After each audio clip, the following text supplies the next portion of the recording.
We're honored to have our winning team of designers. Their project, the Medicinal Garden and the College of Pharmacy Plaza and Design Area, won an award from the Vermont chapter of the ASLA, an honor award, and they put the project up for another award, which we hope they'll win in Rhode Island and other locations. If you haven't been to the pharmacy college and the medicinal garden, you should leave tonight and walk through the darkness that is outside without the lights and go there, because it's a lit garden and it's really gorgeous to be at. So we're very fortunate to have Keith and Jeffrey with us this evening. A little bit about them. Keith is an artist and a landscape architect, and Jeff is his partner. They've worked together for 10 years. Keith has had 2 or 3 iterations. Yes? Put that mic on real quick. Oh, you don't have to hear me, okay. But you do have to hear them. Okay. Keith Wagner has had 3 iterations of design firms for about 25 years. He received his BLA from the Environmental Science and Forestry School at Syracuse University, and his work focuses on creating a dialogue between building and landscape. And when you speak with him, you realize that art is an important component as well. First of all, thank you. Thank you, William, for inviting us, and thank you for all of you to coming out here. Jeff, if you'd stand up, I do want to introduce Jeff. Jeff, the way we're going to do it tonight is, the first part of this, I would like to talk about the firm and some of our design strategies and how we collaborate. And then the second part, which Jeff will speak about, would be the design process and the competition that we went through for the Medicinal Garden courtyard. But you know, the fact that Jeff has been with me for 10 years, and as William had mentioned, the firm's been around for 25 years. It was through a mutual friend that I met Jeff, and it became this very clear, very immediate friendship, and we had a shared sense of design, sensitivity for how we wanted to approach landscape architecture, and it was just like a perfect point at which we could then. I said, "Hey Jeff, why don't you become partners with me?" And Jeff's skills complement my skills, and I don't know if I have any skills that complement Jeff's, but I sure am. Really proud to have Jeff as a partner. So William touched a little bit about the firm, and I'll probably repeat some of it just because I have notes here. Started the firm 25 years ago, and it's been a slow growth from 2 people up to 10. But when I started the firm, I knew I wanted it to be a firm that really focused on design. And we approach landscape architecture as an art form. It's an applied art, much like architecture in our beliefs. Geographically, our work is primarily New England and down the eastern seaboard as far as Baltimore. Recently, we picked up a residential project in Scottsdale, Arizona, and we're doing some work in the Hamptons. So we're slowly starting to work our way out of New England, and we're really excited about that. So if you look at our work, there's some things that you will see that I think are pretty consistent over the last 20, 25 years. And the fact that we're intrigued by repetition, we're intrigued by line, axial relationships, and our work is very geometric. We like to take the geometry of the architecture and sort of pull it into the landscape and then blur that line of where the two arts merge or separate. And we don't often speak of it, but I think it's clear to say that we're minimalists. And that doesn't mean void of character or richness. I think you'll see as I go through these images that our minimalism is about solving problems, dealing with a site, reading the site, doing artful detailing to materials, but we're very cognitive of the fact that materials and materiality and tactile qualities of spaces are important in enriching people's experience of those spaces. And we draw inspiration from some of the minimalist artists that we both enjoy. Donald Judd, Carl Andre, and Richard Serra. These are just a few of the artists that we really gravitate to. The other thing I've sort of broken this into some sections here where there's a number of devices that we employ to create space, be it a vertical plane or a ground plane or a living plant material or illumination. We use all of these devices to create space, much as an architect would use studs and sheetrock to define space. So we've just characterized them as something, we've used different terminology. And these should go pretty rapidly. Hopefully I won't put you to sleep. So the first thing is vertical planes, walls. We use walls a lot to help, as in this case, a fieldstone wall to define a entrance garden that's moss and existing native trees.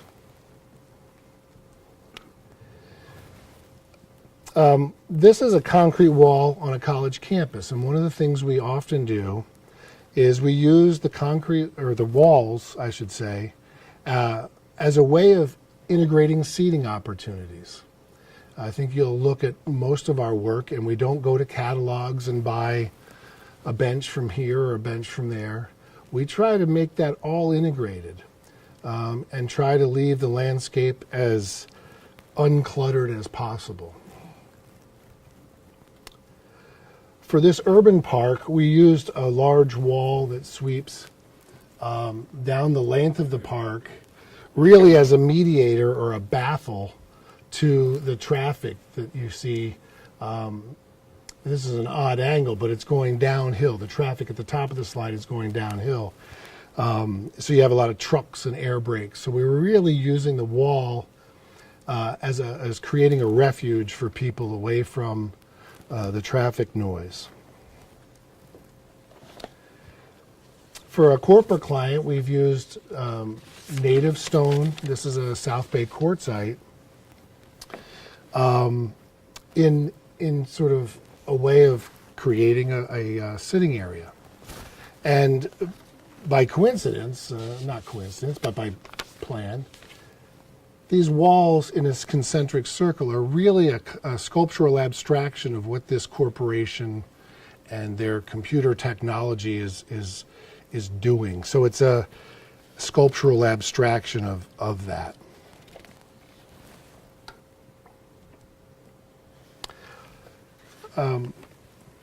Here's again where we've used stone walls as sitting opportunities.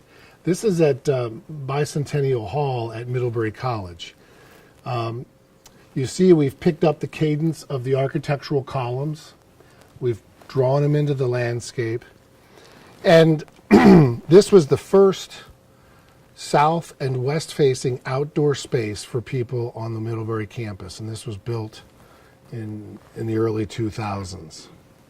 And that was the 200 year bicentennial for the college. So that was, to us, very interesting.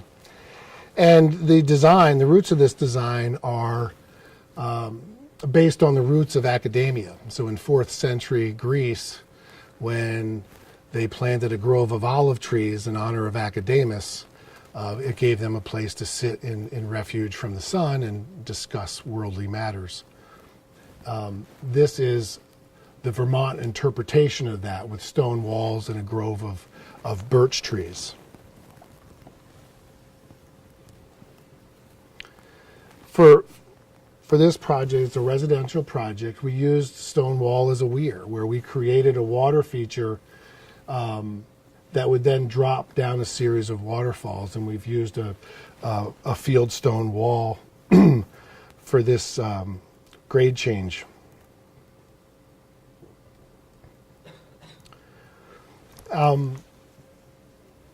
Here's a very simple concrete wall that's used to define a lawn space from a sculpture court. So these walls that we, what I'll say, employ, are often these lines that etch and define spaces and separate spaces. And they can be done in a variety of materials. And I think one of the things Jeff and I really enjoy is working out the details and being thoughtful about those materials and which are specific and appropriate for each project. Ground planes. We approach our ground planes or our paving as if it were a carpet. And this is a project, a residential project, where we've, again, used a South Bay quartzite stone, but you can see we've cut these into various width bands. So it's all the same material, but we created this pattern or cadence as if this stone appears to be like a woven tapestry or rug.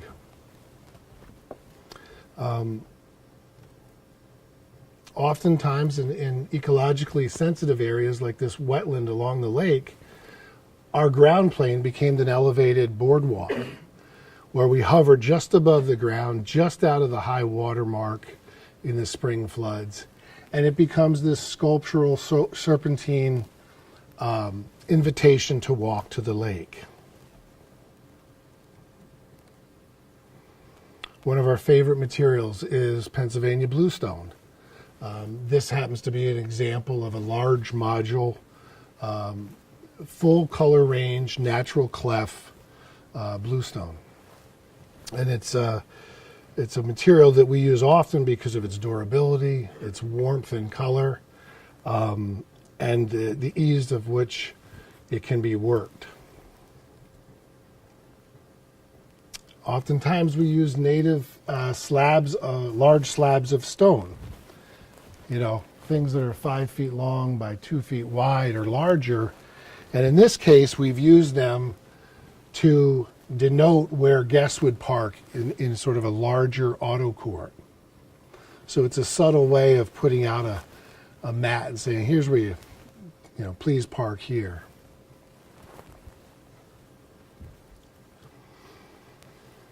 This step ramp was an important design element in this house along the lake, where the front door is a full story up. This is their front door. So because we were on the lake, we were inspired by docks and coastal vocabulary. So this is a step ramp that is pinned at the ground at the bottom and pinned at the top, and the whole other part of it is hovering over the ground. It's made of epay. So it's just another way of creating an invitation for people to walk and ascend and descend. Living materials.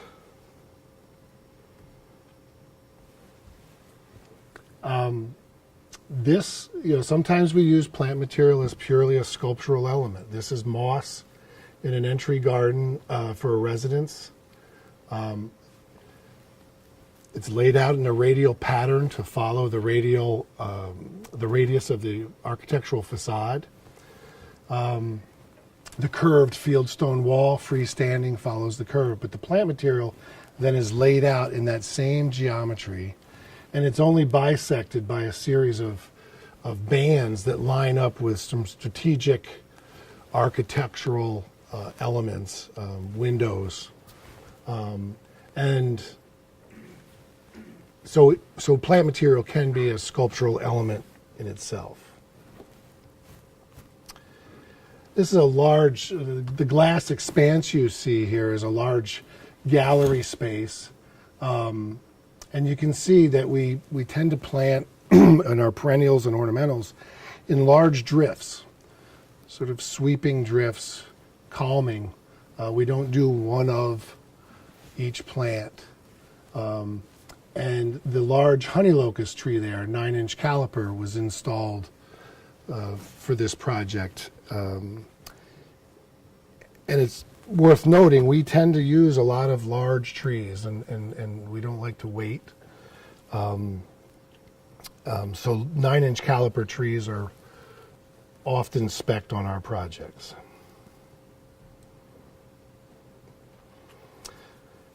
This was an opportunity for residents where we wanted to just celebrate a mass planting of blue fescue. And this became the sculptural element that sort of mediated between the terrace and the lawn area. So it's a lead-coated copper planter, and it's all sort of a monoculture of blue fescue. So it's purely a sculptural element inserted into this landscape. Often with our projects, we design pools. And, excuse me, for this project and many of our pool projects, we like to pull the plant material right up to the coping where we can. And it acts as a way of making the pool feel less like it was dropped into a site, and sort of we try to tuck it in and make it more of the site and more of the transition space. So you can see on this side, the ornamental grasses come right up to the pool coping. The other side is clear for movement and lawn and the kids to play. On the same project, the architect decided that, and this is a contemporary house down in along the Hudson. This is a translucent material, so it is beautiful, sort of milky, translucent.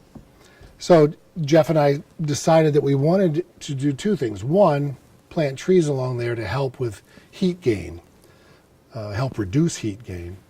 And two, we wanted it to become much the way Louis Barragan did on some of his projects in Mexico, where those trees become, cast shadows onto that wall.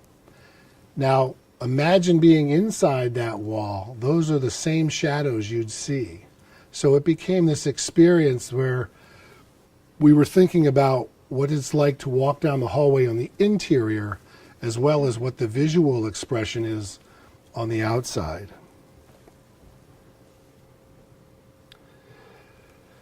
I don't know if any of you have been to the research portion of Johns Hopkins University in Baltimore, but that particular part of campus is void of outdoor space, open space, lawn. And so one of the things as we worked on this research tower, we said, well, let's give the people some place where they can go out and enjoy. There's a snack bar in that little glass pavilion where they could get lunch, go out and sit on the lawn. And because this lawn became this special jewel, we decided to frame it in brushed stainless steel. And you can see it's framed as if it were very precious. It's a green roof over some lab space, but now people go out, have their lunch, and enjoy, they take their shoes off and really enjoy a moment of lawn, which is hard to come by in that area. Jeff and I often talk about, that landscape architecture is as much a reductive piece of art or art process as it is additive.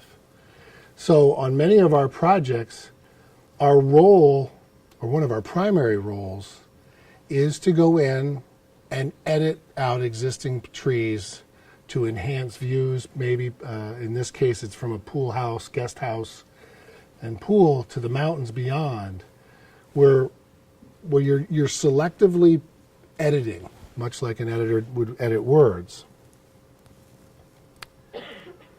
And this is another example of that. This is a project down on the lake on Lake Champlain, where our concept was, let's edit all the underbrush out of this overgrown area, leave the sculptural mature cedars, and let them play off the strong horizontal datums of the architecture. This is one of my favorite, just very simple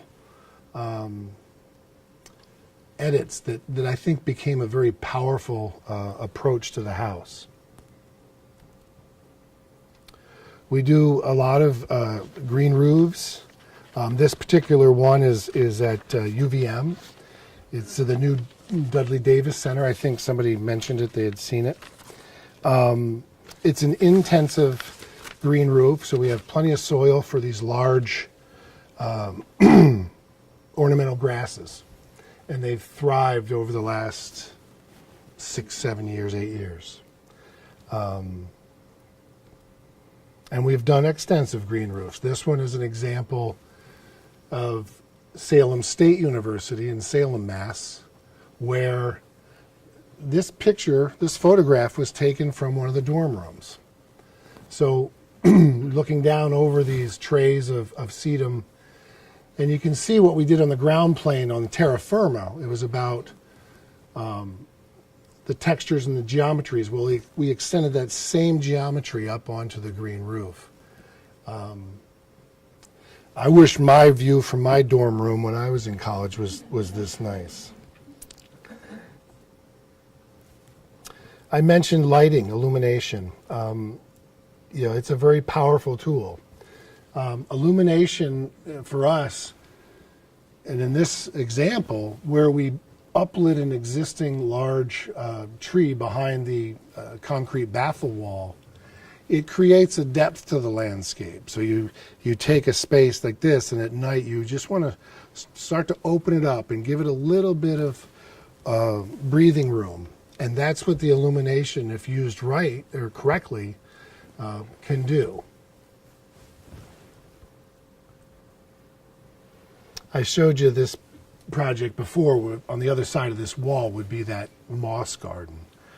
And I mentioned the bands lining up with strategic things on the architecture. Well, the architect had this narrow window on the staircase, so we decided that we would pull that same dimension and width and create a band that during the day looks like stone, but at night illuminates and gently guides the visitor to the front portal, the front door. And it runs through the fern glade, right through the wall. You can see where we worked with a mason, and he stopped the wall on either side, and the light goes right on through and butts into the base of the architecture. So lighting as sculpture. And here's another playful use of lighting, illumination.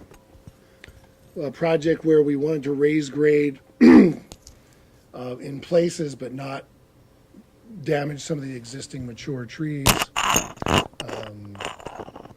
And we created these tree wells. And we designed them such to have a cup or a lip on them where we could hide light. And so from the house you look out at this beautiful view, and at night these 3 circles softly glow. You can see one in the far in the back. So again, another playful use of illumination.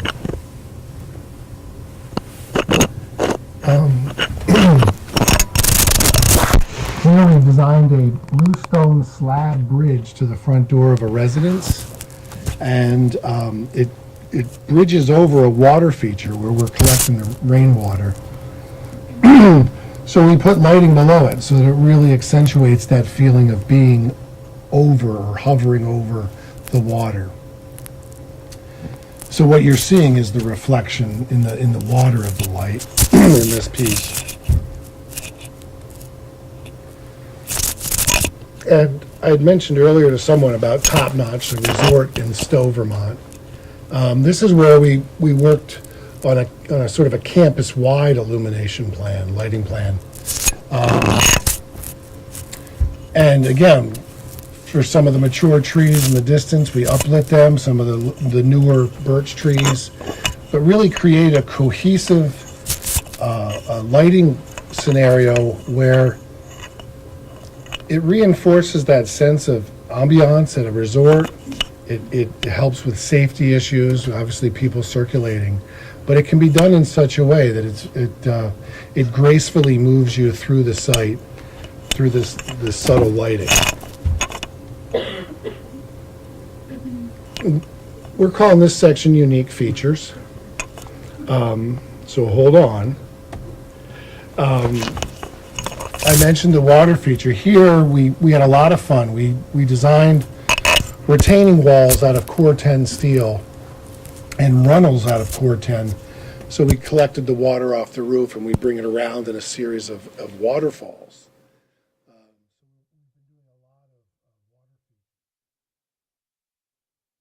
And then it's all circulated back up, so it's a reoccurring, it's a continuous piece. And then I point to the slab at the bottom of the photograph. That was a slab we located at a quarry. It's about 14 feet long and about 4 feet wide. And that becomes the bridge that spans over the water feature and leads the client out on a walk through their meadow down to the waterfront, the lakefront.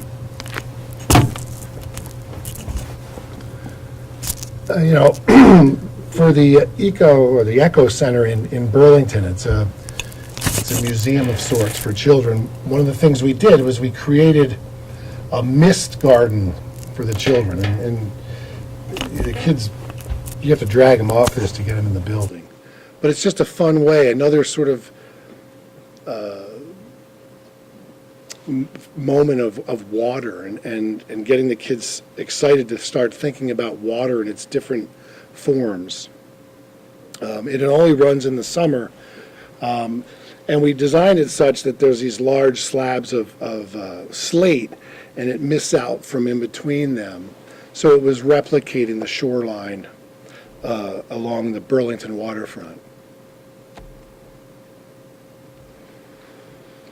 And we've had the opportunity, we designed this bioswale with gabion, you can see these gabion step walls, seat walls. I don't know if any of you, if you all know what gabions are, but they're basically wire baskets that you fill with stone, arrange the stone in there, and then you close the flap and you tie it off, and you use that as your wall. And that's what these are. So as a way of inviting the students from the sidewalk to the large quad space, we designed some custom bridges that mimic the waterfront that you would find there along the northern Massachusetts seacoast. And it brings you over the bioswale. And we included this tonight because at Top Notch, they tore down an old section of the resort. But one of the things as they were doing that, we said, leave the original stone wall. There was a stone wall at the one end of this living room area, and it had a big moose head on it, it was sort of, when you mentioned Top Notch to people, that was the room they remembered. So what we did is we wanted to save the wall and make it an outdoor, part of the outdoor amenities. Pergola, we have a fire pit, there's some really nice seating around it. And you could sit there at the fire and you look up at the mountain. So being sensitive to sort of the historic quality of the project and giving it a little new life through a new twist. And this is included to show you the Core 10 tree wells. Remember, you saw these lit before. So this is what they look like in the day. We had a fabricator in Albany fabricate these for us. And there are various depths because the existing terrain was doing one thing and we wanted to create this tablet of lawn. So where these tree wells occurred, there was different depth to existing soil. So there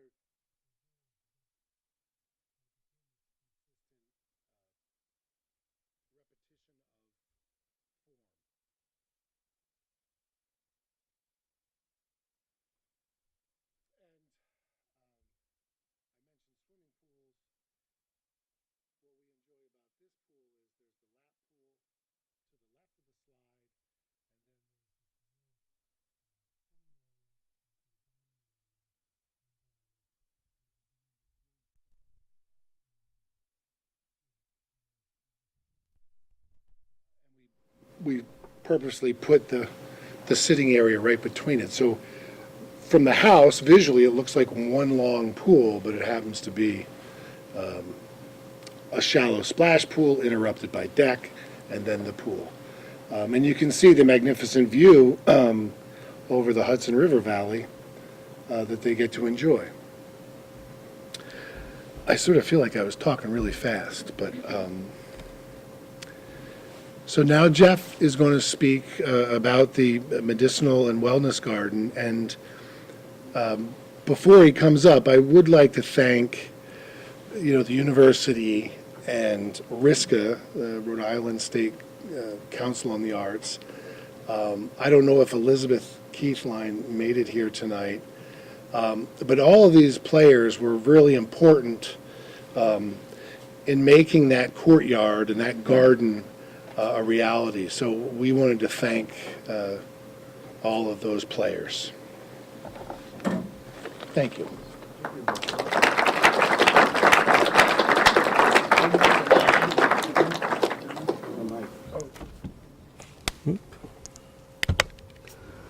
All right, so I'd like to reiterate what Keith said as far as thanking RISCA and URI and the Youngkin family. And back in 2010, we received a phone call from some artist friends of ours that we have a really strong mutual respect of each other's work. We had never really had the right project to work together on, but they had heard about this RFQ put out by RISCA for this wellness and medicinal plant garden, and we thought, why not? It sounded like the perfect collaboration for us as a team. They work with natural materials a lot, but they mainly work indoors in the past, so this was kind of a new thing to come together and work on an exterior, large-scale outdoor project. And the artists are Elizabeth Billings and Andy Wasserman, and we teamed up together to respond to this RFQ. There was a I think we were only allowed to submit about 8 photos of previous work, so we had to divide it between Keith's and my work and their work, and then we were allowed to give a descriptive summary of what we would propose for this. And we thought it was maybe a little bit of a long shot, but we were really excited by the RFP. And they had kind of given us this statement and then also architect's rendering of the building with kind of some placeholder landscape in front of it. The project site we came to visit, in the original RFQ, it was just this rectangular center part of the courtyard, which as landscape architects frustrated us a little bit because we weren't sure what we exactly were tying into outside this rectangle, and it was a little bit out of our control. Later on, once we got the contract, we were able to kind of expand it a little bit and work on some of the surrounding parts of it. But for the competition, this was the limit of our project site. Very long and fairly narrow. Much to our surprise, on June 4th, we heard they had received 150 submittals from all over the country, and we had made it to the short list of 3 firms, and we were given a small stipend to then go back and really start to think about our proposal and solidify our design. And what we became known as the Vermont team by everyone at RISCA, we very quickly got together and laid out some goals that we had. And I think one of our largest goals was that we really wanted the entire courtyard to be the art project. We've seen it too many times where there's an art component, but it's just this object and it's just plopped into a landscape, and we all really wanted this to feel unified so that you really couldn't separate the landscape from the art and the art from the landscape. So, and that's, like Keith said, that's really a large part of how we view landscape architecture. So, and then we obviously had lots of other goals, but I think the overriding one was to have it really be integrated.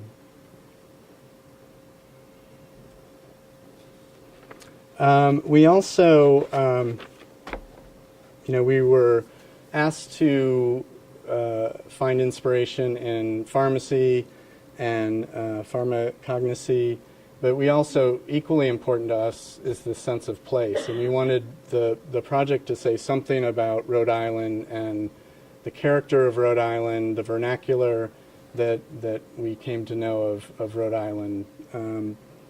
So we started to look at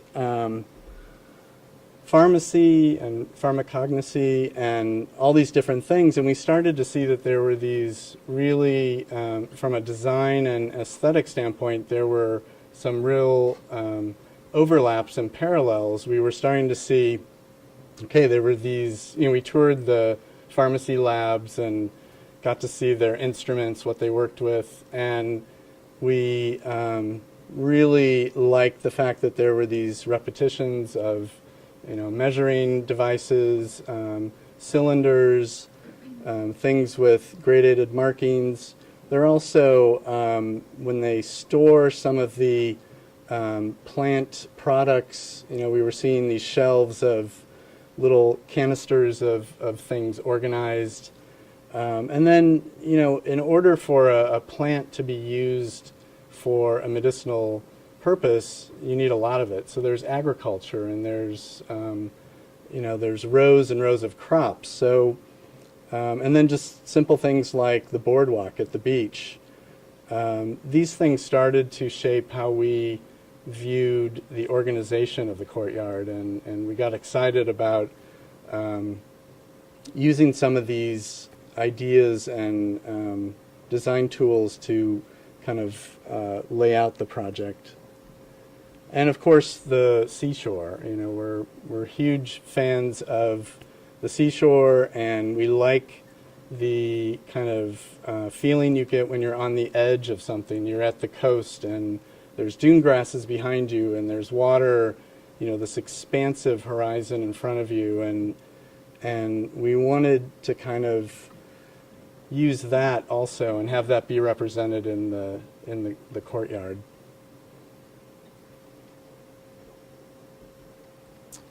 And then, more overlap. We saw, in the forms of seeds from plants and things like, just small boats, dinghies. There was kind of a language of this kind of almond shape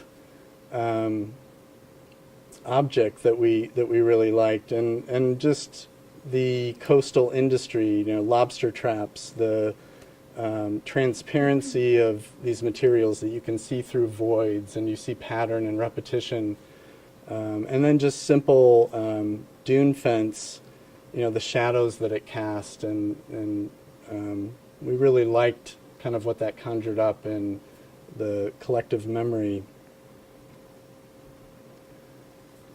And then back to man-made objects like slides for examining things in the laboratory, made from sand.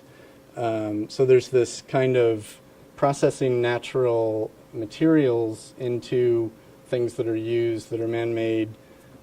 We were working closely with the artists and trying to figure out what the art pieces of this courtyard were going to be. And we started to gravitate to something like glass, something slide-like, but that might incorporate imagery of plant material from kind of a cellular level to kind of just a regular plant level.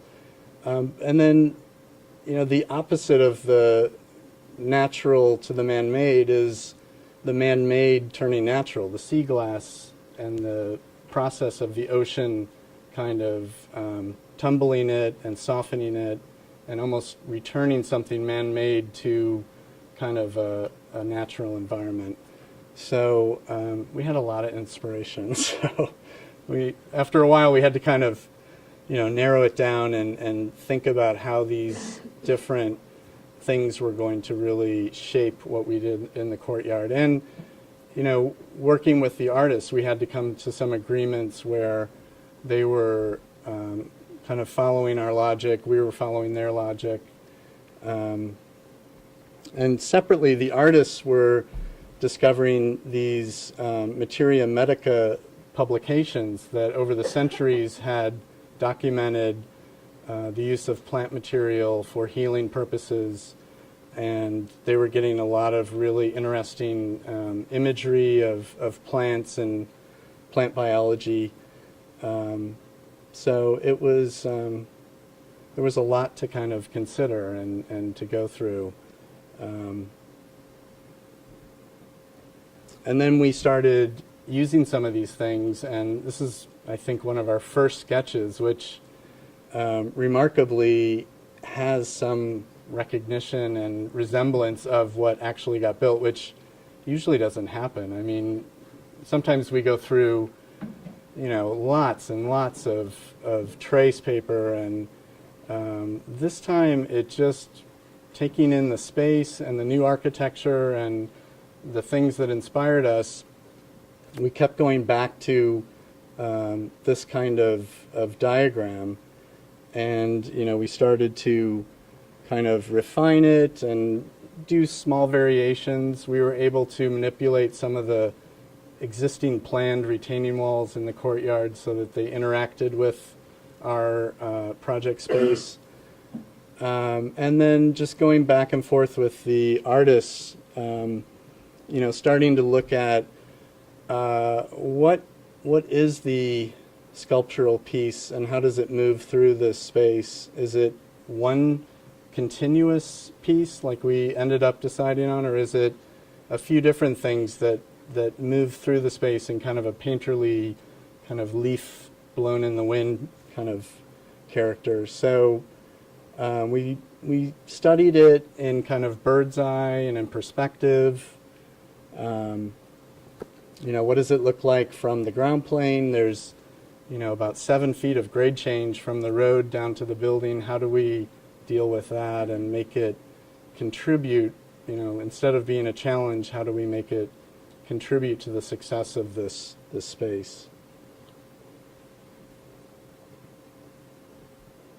And just talking about details and, what's the material and what's holding up the art piece and how's the art mounted. And so we really, we were only one of 3 teams, but we thought through everything to a level that we were confident, because we had to submit a budget that showed we were able to stay within the allotted money, and that had to include our fees for our time, the materials, labor, everything. So we didn't want to propose something and then find out, we said we were going to do that, but we couldn't get it to stand up or something.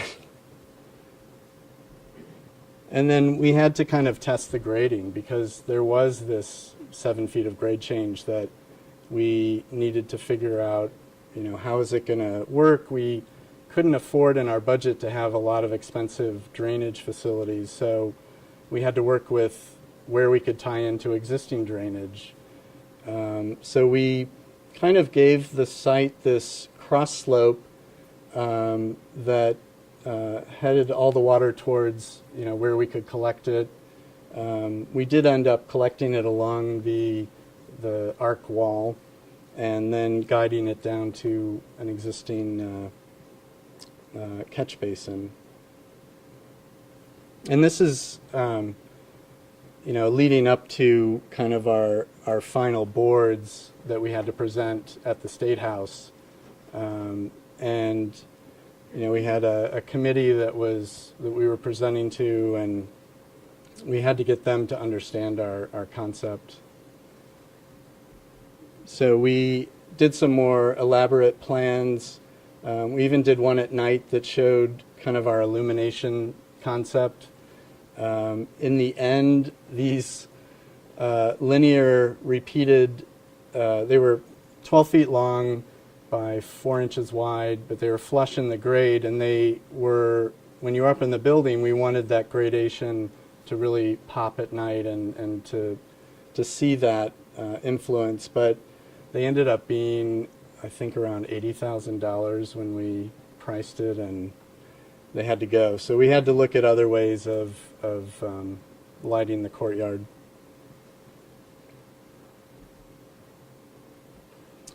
And so we had very few constraints when they kind of gave us this blank template and said, well, the only thing is you need a walk that goes across east to west, and you need this big wide sidewalk for emergency vehicles to be able to come down. And you need a certain amount of square footage for plant beds so that we can transfer the plants from their existing garden to this new location during construction. So we really wanted to create a lot of different outdoor spaces. We wanted there to be kind of a big open space that could accommodate a large group, that was sunny, that was open. But we also wanted more intimate spaces, and as you got closer to the new pharmacy building, we thought it'd be nice to kind of have a space where you're under a canopy of trees and you feel kind of protected and like you have a ceiling a little bit. We broke up the long rectangular space with these bands that were inspired from the conical measures and instruments that they use in pharmacy. But it also helped to make it not feel like such a bowling alley of a site, that it was this really long, narrow rectangle. And then we actually, like I said, we canted one of the retaining walls that was planned as part of the building, and used that to continue this cylindrical shape that would define the plant beds themselves.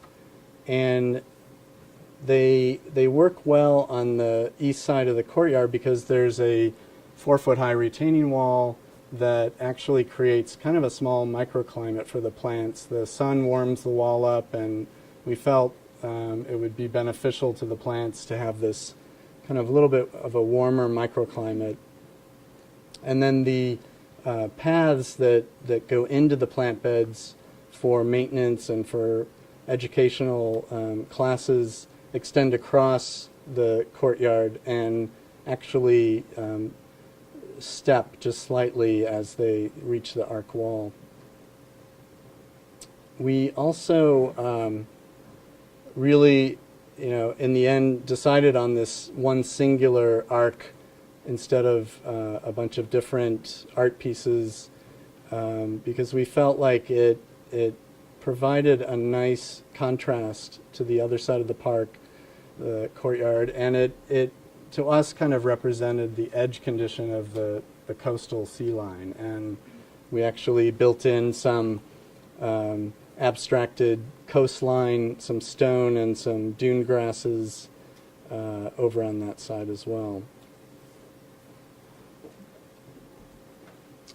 We did a section through the site where you can really see the amount of grade change we had, and we decided to keep the landscape portion of the courtyard up at a higher elevation, the path would descend more rapidly and evenly, but then that would allow us to have this kind of stadium seating at the very end where you could have classes outside, or a group would have seating facing the building.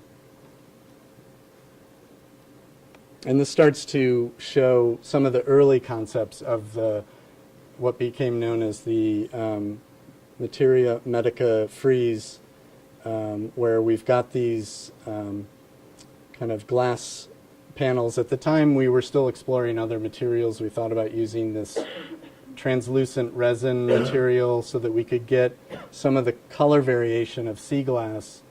But in the end, it turned out to be way too expensive for the budget, and regular tempered glass is very sturdy and very inexpensive. So we had to kind of balance our desires with the budget and the practicality of it.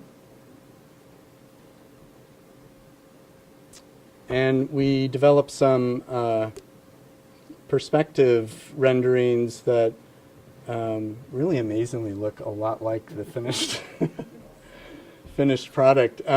This is done by a friend of ours who does this as his job for a lot of Vermont firms, and he's amazing. You give him, the kind of basics of the enclosure, the surrounding buildings, and it always amazes us how he can take our plans and really catch it exactly.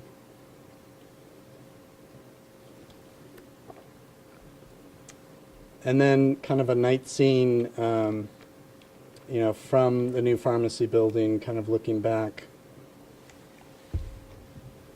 And, we were proposing these seating pods that were kind of inspired by the lobster traps, the seeds, the leaves, all the different things we had come across that we felt represented pharmacy and pharmacognosy. And this is just in the office. We were playing around with glass and this translucent material, kind of exploring etching and different patterns with the artist. And it was really an amazing collaboration, just in that we met every week. We would, tell each other what we had been playing around with the past week. Keith and I would bring a sketch of the whole site layout and grading, and they would bring sketches of, artwork for the panels. We actually built a partial, actual panel and post for the interview, but we never took a photograph of it. I was looking everywhere for it. It was really heavy and really hard to move around, and we took it to the interview and showed them, and I think we put a light under it, and everybody went ooh, and then it disappeared. We took it apart. It went ooh, not ooh. Yeah. So the building was actually really delayed in construction. So from the time we were awarded the project, we had a lot of time to do the drawings, which is good, but the construction start point for our portion kept getting pushed back based on delays they were having with the building. So, that's typical. It happens on, lots of projects. But the unique thing on this project was that we were actually getting the check for $500,000 and making a bank account, and we were being the general contractor, which we don't normally do. We normally are just the landscape architects. Somebody else handles the money. We don't have to hire the contractors, but we had to come up with the contractors, and we had to pay them, and keep track of the money, and it was a real experience for us.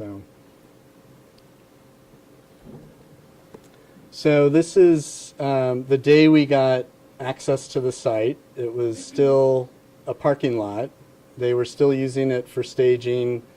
So there was quite a bit of just preparation that needed to happen to the site so that our contractors could come in and start work.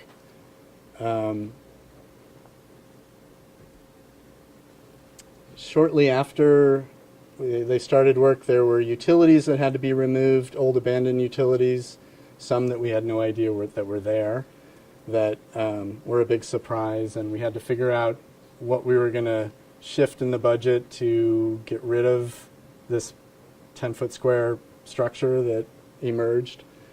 But it went pretty smoothly, and they started from kind of the pharmacy building and worked their way south out of the courtyard. So the walls were the first thing to get built. And it was interesting as it started to take shape. We would go in the building and look at it from the different floors of the building. And we also had webcams, 3 different webcams that we could watch from Vermont, the construction, which was a real help because, you know, being hundreds of miles away, but being in charge of this, you know, we couldn't be down there every day, so we would come once a week and try and schedule meetings around that. It was really helpful to have that. And then the formwork for the Materia Medica freeze wall, you know, all the foundations and rebar going in, and that wall has a board form finish, which is kind of another element of, you know, pulling that board form appearance from the boardwalk at the coast and putting it on a vertical wall.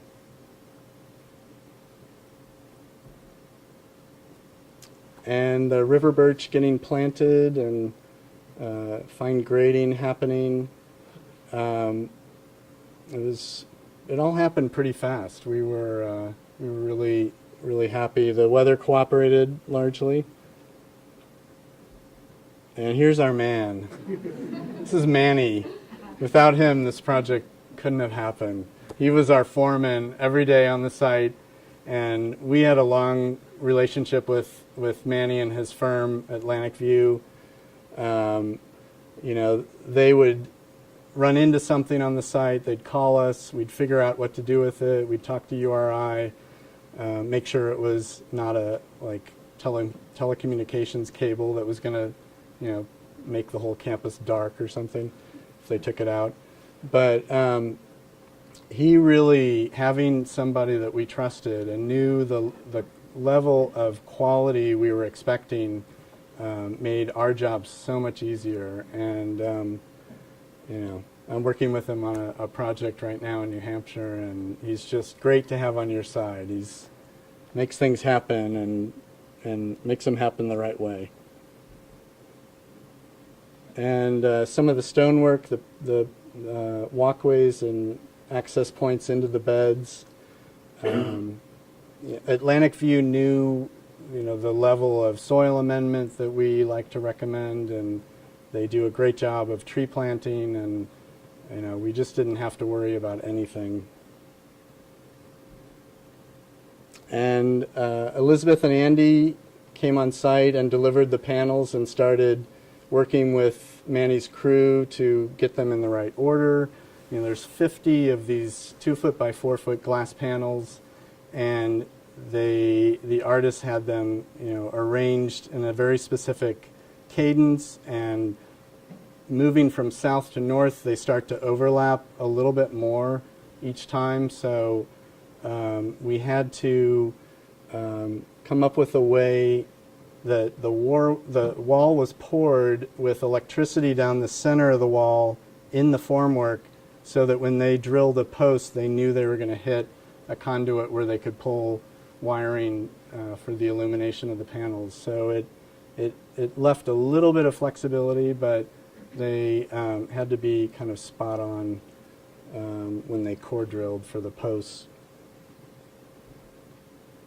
And even during construction, I was amazed at how the panels kind of picked up the lighting of that day, the atmospheric lighting, the lighting from the building. It was really interesting to see how they changed on a daily basis.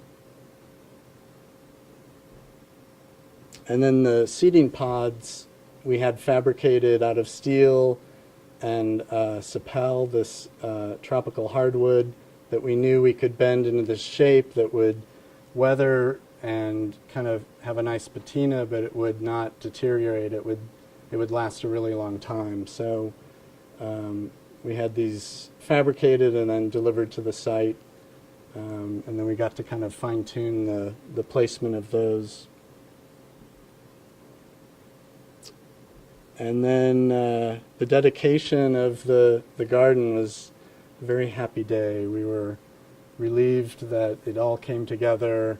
We came out like down to the dollar on the budget. It was kind of amazing when you start out with 500,000 and you write checks for all these different parts of it, and you get down and it's like you have the last dollar to go to the project. So, and we had some photography done of the garden this just a month ago, and it was fun to get up on the roof and see it from high up above, and really interesting to see how people laid on these seating pods, how they used the space, because they didn't really know we were watching them up on the roof and photographing them, but it's kind of fun as a designer to come back and see just on a normal day how people interact, and some of the students stopped us and asked what we were doing, and gave us their thoughts and opinions, and it was really really nice to hear that feedback.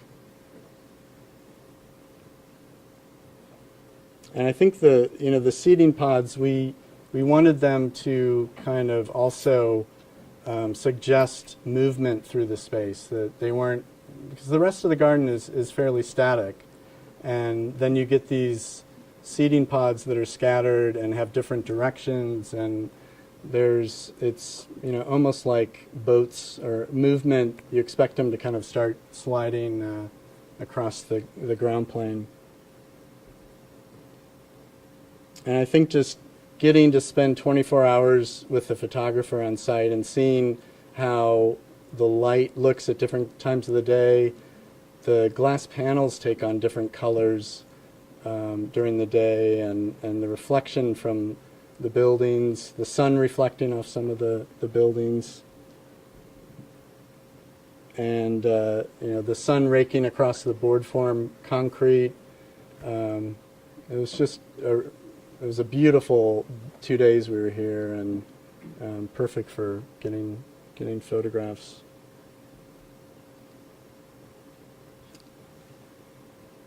And just a detail of the mounting of the frieze and the lighting, and I actually like what the smokestack kind of adds to the whole courtyard. This kind of amazing vertical scale at the end. And that's it.